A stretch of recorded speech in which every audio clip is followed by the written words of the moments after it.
Deixe seu like no canal do YouTube Jovem Pan Esportes. Agora nós vamos conversar com o Mauro César Pereira. E aí, Mauro, bem-vindo aqui a essa primeira edição do Bate Pronto. A gente falando sobre Alex Telles, sobre Gabriel Jesus, estão fora da Copa. E aí, Mauro César, com foco nessa situação, principalmente na lateral esquerda, né? Qual deve ser a alternativa do Tite? E hoje, como é que você recebeu essas informações de que Gabriel Jesus e Alex Telles estão fora da Copa do Mundo? Mauro César. Boa tarde para vocês aí, bom dia ainda, né? Para mim, boa tarde aqui. Para vocês, bom dia então aí no Brasil. O Alex Telles, a gente já imaginava, né, pela reação do jogador na saída de campo, né? Chorou, inclusive. Parecia ser realmente algo grave. Gabriel Jesus, acho que o que me surpreendeu mais foi a informação que companheiros que estão lá no dia a dia da seleção trouxeram de que o jogador já sentia algo, né, antes mesmo da Copa do Mundo. Então, o Tite levou o Fred contundido para a Copa de 2018 e trouxe o Gabriel Jesus para cá, para o Catar, sem as condições ideais, e o escalou nos jogos. Realmente, escolhas, no mínimo, questionáveis do técnico da seleção brasileira, né? Especialmente por se tratar de um jogador que não é o Neymar. O Neymar você faz um esforço para colocar em campo, você tenta tê-lo de qualquer forma, não é o caso, com todo o respeito, do Gabriel, né? E o Gabriel acho que faz menos falta porque ele convocou uma série de atacantes. Agora, o lateral esquerdo, sim, isso vai fazer muita falta, porque o outro lateral, que é o Alexandre, ainda não está 100% confirmado. Ele teve ontem o Marquinhos jogando na posição. Marquinhos é um ótimo jogador, se adaptou ali, mas a jogada do gol foi em cima dele. E uma análise do desempenho do jogador, não se trata de apontar a culpa para ninguém, é só uma análise do desempenho, tá? Marquinhos acho que não tem culpa nenhuma, que ele não é lateral. Jogou ali numa emergência. Conseguiu até ter um bom desempenho em determinadas situações, mas o lance capital, para mim, tem sempre um peso muito grande na avaliação de um atleta, de um jogo, ou de uma equipe. E o lance capital é em cima dele, o cruzamento para o gol da vitória de Camarões. Acontece ali, exatamente ali, né? E os dois zagueiros também, a finalização acontece entre os dois zagueiros, né? O Aboubakar finaliza sem sair do chão, cabeceando entre o Bremer e o Militão. Uma zaga que mal se conhece. Quantos jogos juntos fizeram, né?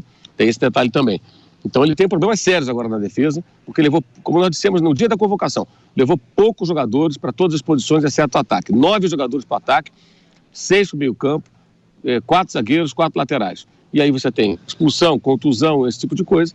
Agora ele tem aí o risco, no pior cenário, ele pode ficar sem os 2 laterais esquerdos, sem o Danilo lateral direito, tendo só um lateral, que é o Daniel Alves, que é um jogador de quase 40 anos, que ele levou por opção dele, para mim, até hoje, inexplicável. E fica com o Bremer, o Militão, o Thiago Silva e o Marquinhos, né? Esses 4 para fazer ali 3 posições, entre elas uma lateral. Então talvez ele tenha que improvisar de novo ali o seu sistema defensivo. O Tite é um técnico, ele preza muito pela defesa, né? E vai ter que se virar agora para montar a equipe para esse jogo contra uma Coreia que franca atiradora, né? Vai jogar muito à vontade, muito leve, porque é um time que não tem nada a perder, muito pelo contrário, só tem a ganhar. Já conseguiu fazer mais do que se imaginava, conseguindo essa classificação, né? Uma classificação surpreendente pela maneira como foi obtida. Então é um momento que pode ser perigoso para a seleção brasileira. O favoritismo é óbvio, né? O Brasil tem a obrigação de ganhar na Coreia, não pode se imaginar uma coisa diferente disso. Agora é um time que já conseguiu aí surpreender, vai lutar e tem um atacante, tem um jogador que é dos melhores atacantes do mundo, que é o Son. Então um time aplicado, se conseguir se defender bem, se conseguir dificultar o jogo do Brasil, tendo um jogador capaz de desequilibrar, deve sim ser muito respeitado, porque pode significar uma ameaça. Mas o Brasil é favorito e tem, eu acho que, a obrigação de passar, né? Se o Brasil entrar numa Copa do Mundo e não tiver condições de passar para a Coreia, então realmente não pode se habilitar a ganhar, a brigar por título algum. Deixe seu like aqui no canal do YouTube Jovem Pan Esportes. E Mauro César Pereira, a gente segue falando aqui da seleção brasileira, né? Dos 4 laterais convocados pelo Tite, 3 são preocupações, 3 estão no departamento médico, um deles já foi cortado da Copa, o Alex Telles. O único lateral à disposição é o Daniel Alves, né? Hoje, quando a gente fala já para o próximo jogo e também pelas últimas informações. Ô Mauro, rapidinho, a gente falando aqui dessa seleção brasileira, ontem o Tite até improvisou o Marquinhos na lateral esquerda. Cada vez está ficando mais claro que o Tite errou ao convocar poucos jogadores para a defesa, mesmo tendo o luxo de poder chamar 26 jogadores para essa Copa do Mundo? Eu acho que isso está bem claro, né? E a gente fica à vontade de falar sobre isso, porque falamos sobre isso lá atrás, né? No dia da convocação. Em condições normais, o Tite trabalha com 3 atacantes. Ele convocou 9 jogadores do setor ofensivo. Esses 3 atacantes, você tem um que é o Neymar. é o dono de uma das posições. Automaticamente você então vai trabalhar com quem? Você vai trabalhar com 8 jogadores para 2 posições? Mais ou menos isso. Aí você usa, de repente, o Neymar um pouco mais atrás, como meia. Aí você diminui um pouco essa concorrência. Ainda assim, você tem uma quantidade muito maior de jogadores de ataque do que para outros setores. E ele já levou um dos zagueiros com essa intenção, isso se confirmou no jogo contra a Suíça, de jogar, de utilizá-lo também na lateral, que é o Militão. Então ele levou poucos laterais, levou um jogador já com quase 40 anos, que há 2 meses não jogava, que é o Daniel Alves. Levou um jogador de ataque que tinha um problema físico antes, isso agora está sendo noticiado, que é o Gabriel. Então é uma convocação realmente controversa, escolhas discutíveis e agora problemas também que estão surgindo, que aí, lógico, não é culpa do treinador. São questões que acontecem durante a Copa do Mundo. Outras seleções também estão lidando com isso desde antes do Mundial, que são as lesões. Só que agora sem você poder convocar alguém para o lugar, porque o prazo já se encerrou. Agora a Copa do Mundo tem andamento. Então você vai com esse grupo de jogadores. Então, na verdade, hoje o Brasil tem machucados o Neymar, né? O Danilo, o Gabriel Jesus, o Alex Telles e o Alexandre. Ainda assim, ele tem 21 jogadores. Veja bem, ele ainda tem 21 jogadores, né? São 26. Aí você tira 3 goleiros, né? Então você tem aí 18 jogadores, né? De linha, para 10 posições. E tem dificuldade para montar o time. Então, de 18, você vê que tem dificuldade para montar, porque você vai ter que improvisar. Por quê? Porque tem muitos jogadores de ataque, poucos jogadores para a linha defensiva. Acho que esse é um problema que ele agora vai ter que enfrentar, vai ter que encontrar uma solução. Se o Danilo voltar, talvez ele possa até usar o Danilo na lateral esquerda. Já jogou ali. Então pode ser uma solução também, um paliativo talvez mais interessante do que insistir na improvisação do Marquinhos. O Marquinhos na lateral esquerda ontem teve até um bom desempenho em alguns momentos do jogo, mas o lance capital da partida contra Camarões acabou sendo em cima dele, né, o cruzamento para o gol do Aboubakar, que definiu a vitória do time africano. O miolo de zaga também, o miolo de zaga que não vai jogar mais, mas ele pode utilizar de repente o Militão na lateral. Então pode ser que nós tenhamos até 4 zagueiros na linha defensiva, né? Se ele por acaso colocar uma linha com o Militão na zaga, o Thiago Silva junto com o Bremer e o Marquinhos na lateral esquerda. Ele pode se ver quase que obrigado a isso, né? Ou insistir com o Daniel Alves, que ontem acho que fez uma atuação que reforçou a ideia de que ele não tem mais força, não tem mais condições de jogar uma Copa do Mundo. As jogadas de mano a mano, do momento defensivo do Brasil, ele foi superado com muita facilidade pelos jogadores de Camarões e certamente, se ele estiver em campo, ele vai ser um lado muito explorado pelo time da Coreia do Sul, né? Que sempre é bom lembrar, joga pelo lado esquerdo, costuma cair por ali justamente o melhor jogador sul-coreano, que é o Son, que é um jogador que é um dos melhores atacantes da Premier League, é um dos melhores atacantes do mundo. Então, um adversário que não tem tanta tradição, um adversário de muita correria e não tanta técnica, ok, mas que conta com alguns jogadores que jogam em times internacionais e entre eles um atacante que é de fato um dos melhores do mundo, que brigaria facilmente para ser titular da seleção brasileira, que é o Son. Então um time desse tem que ser visto com cuidado, porque se tiver uma boa postura defensiva, dificultar as ações do Brasil, é um time que tem alguém com talento ali para desequilibrar uma partida. Então o Brasil tem que ter muito cuidado nesse jogo e tendo a defesa mexida, evidentemente o risco fica maior. E Mauro, eu vou lembrar aqui, no bate-pronto, no dia da convocação, você disse, é uma convocação desequilibrada, porque o Tite convocou muitos atacantes e poucos defensores. De fato, uma convocação desequilibrada e essa Copa do Mundo vai mostrando, Mauro César. Exatamente, são 9 jogadores para o ataque, né, que ele convocou. Então, embora alguns possam jogar também no meio-campo, com o pão no meio-campo, prioritariamente atacantes. Então, ele fez uma convocação com muitos jogadores para um setor do campo, os próprios zagueiros que ele convocou, um deles, o Bremer, tem pouca passagem pela seleção brasileira. Eu acho que ele poderia ter menos um atacante, mais um homem para a zaga, até porque um dos zagueiros atua também como lateral, que é o Militão. Ontem o Marquinhos jogou, mas não era o plano. O Marquinhos foi uma emergência mesmo. O Militão não. O Militão é uma ideia de utilizá-lo também na lateral quando necessário, como aconteceu contra a seleção da Suíça, mesmo tendo à disposição um jogador convocado para o setor, no caso o Daniel Alves. Então, se ele tivesse mais um zagueiro, menos um atacante, talvez a coisa ficasse um pouquinho melhor. No meio campo ele ainda consegue compor, porque além de não ter nenhuma lesão ali no setor do meio campo até o momento, né, torçamos para que não aconteça, ele tem alguns jogadores que são convocados como atacantes, mas que podem compor o setor. O próprio Neymar, no caso do Rodrigo, que ontem jogou também na função. Então você tem como adaptar ali e sem fazer nenhum tipo de...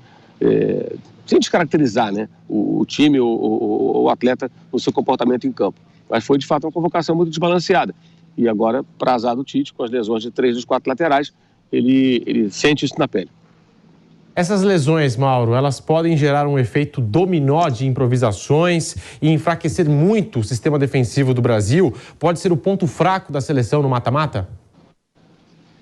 Eu acho que esse é o grande risco que a seleção brasileira corre agora, Pedro, porque esse risco de, assim, no pior cenário, repetindo, se o Danilo não se recupera, o Alex Telles já está fora da Copa do Mundo, o Alexandre não se recupera, ele vai ter que montar uma linha defensiva só com zagueiros, ou com o Daniel Alves e mais 3 zagueiros. E aí ele pode pôr quem na lateral esquerda ali? O Marquinhos de novo, aí ele mexe na zaga, ele já mexe em outro setor do time. Bota o Militão como zagueiro, o Marquinhos lateral, e o Daniel para o lado direito. Ele vai confiar defensivamente no Daniel, ainda com uma defesa mais mexida.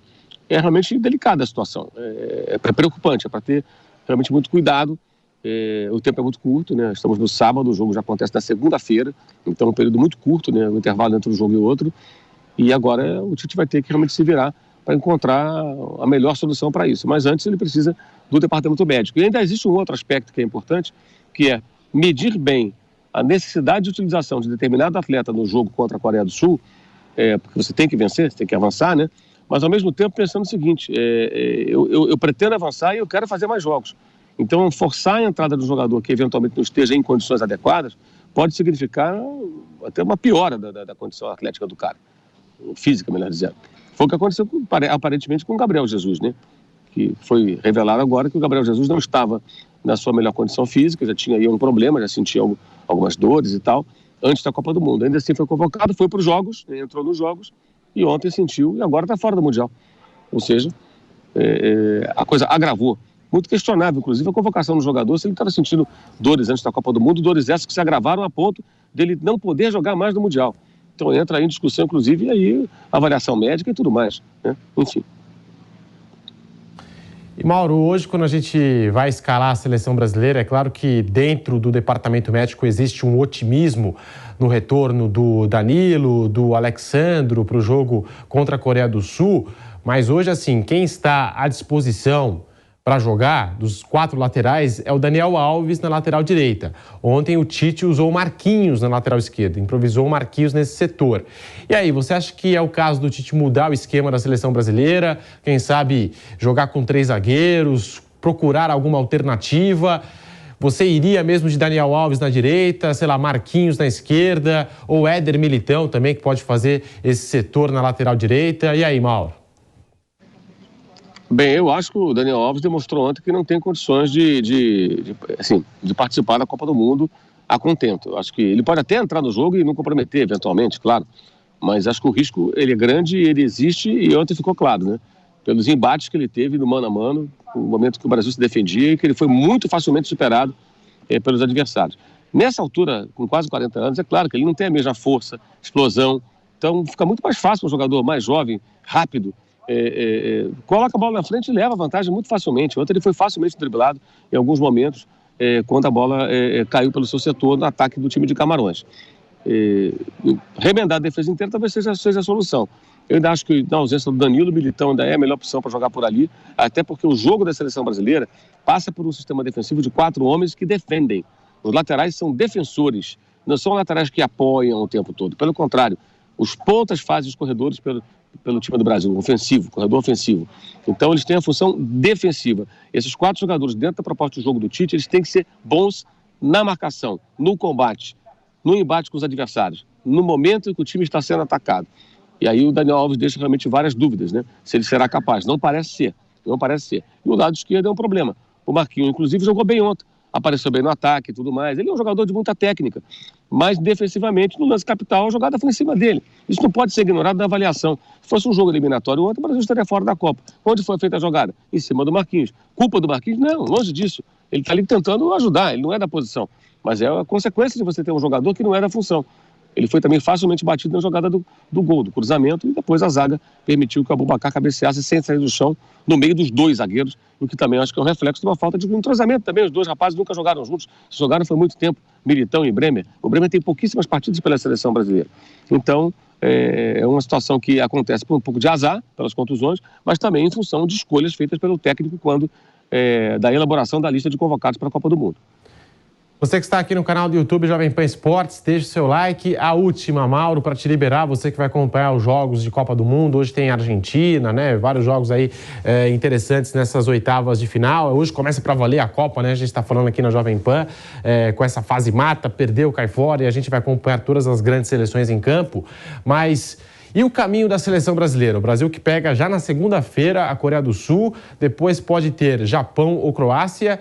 A gente falava a semana inteira sobre isso, né? Que o Brasil podia ter pela frente só campeões mundiais, e não é muito bem por aí o cenário, Mauro César.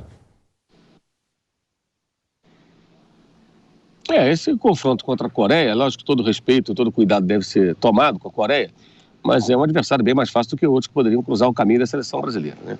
Então, acho que não dá para o Brasil reclamar. O Brasil é favorito e tem a obrigação de passar pela Coreia, independentemente dos problemas que está enfrentando. Tem muitos jogadores, os jogadores são muito melhores, é uma seleção superior. Então, o Brasil tem aí um adversário que ele tem uma missão a cumprir, que é se classificar.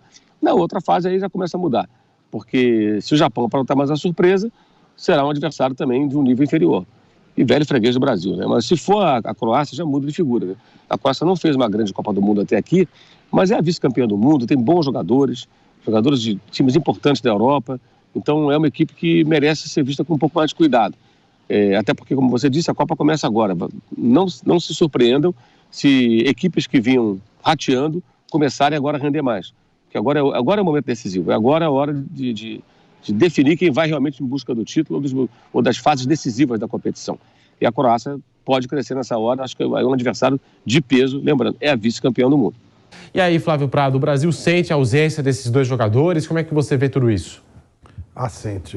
O Mauro estava colocando agora, com muita precisão, como sempre, o fato de que você tem um número restrito de jogadores. Você pode gostar, não gostar, você pode querer outro jogador, mas essa informação da lesão do Gabriel já ser anterior à Copa, ele estava a meia força, é um pepino, né? Porque devem ter sido feitos exames, e ele acabou conseguindo ser aprovado nesses exames, e veio um jogador para o Tite extremamente importante, e ele entendeu que mesmo correndo esse tipo de risco, valeria a pena ter um jogador que infelizmente acabou sentindo e saindo logo nessa primeira fase da Copa do Mundo.